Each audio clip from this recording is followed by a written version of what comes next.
अध्यक्ष महोदय, वर्तमान में बाड़मेर, जैसलमेर, बीकानेर और पश्चिमी राजस्थान के किसानों के साथ में एक बहुत बड़ा कुठाराघात हो रहा है। वर्तमान सरकार किसानों को लेके बहुत संवेदनशील है। मेरा निवेदन है कि इस क्षेत्र में कई हाई टेंशन लाइनें निकल रही है, परंतु इसकी एवज में किसानों को न तो पूरा मुआवजा मिल रहा है, बल्कि किसानों को परेशान और हताश किया जा रहा है।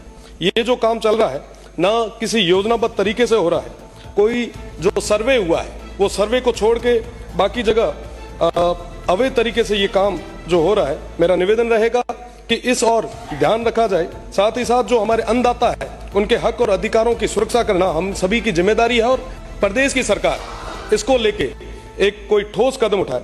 साथ ही साथ सरकार की जो गाइडलाइन है उसको किसी भी तरीके से अभी फॉलो नहीं किया जा रहा है, ये वाकई चिंता का विषय है। साथ ही साथ कंपनियों को जो जमीन चाहिए वो उनके लिए एक जमीन छोटा सा टुकड़ा होगा, पर किसी अन्नदाता के लिए वो उसका जीवन जीने का एक आधार है।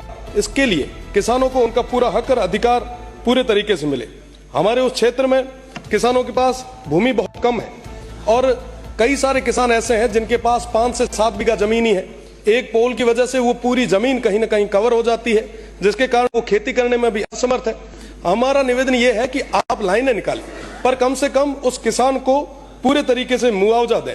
वर्तमान में जो सहमत नहीं होता मुआवजे से, उस पर पुलिस और प्रशासन द्वारा एक दबाव बनाया जा रहा है, धमकाने की आए दिन ऐसी घटनाएं सामने आती है।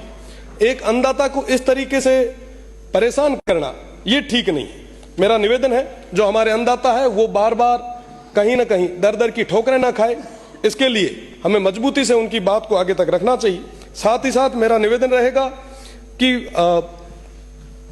जो मुआवजे को लेके एक नियम बनाया है, मेरा निवेदन है कि इनमें भी संशोधन की जरूरत है और किसानों को पूरे तरीके से उनके हक और अधिकारों के तहत पूरा मुआवजा मिले, उचित मुआवजा दो।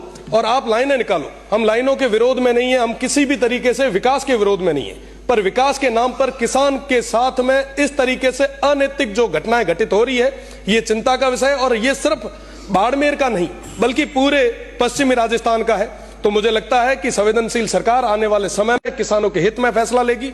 बहुत बहुत धन्यवाद अध्यक्ष महोदय। कार्य सलाहकार समिति के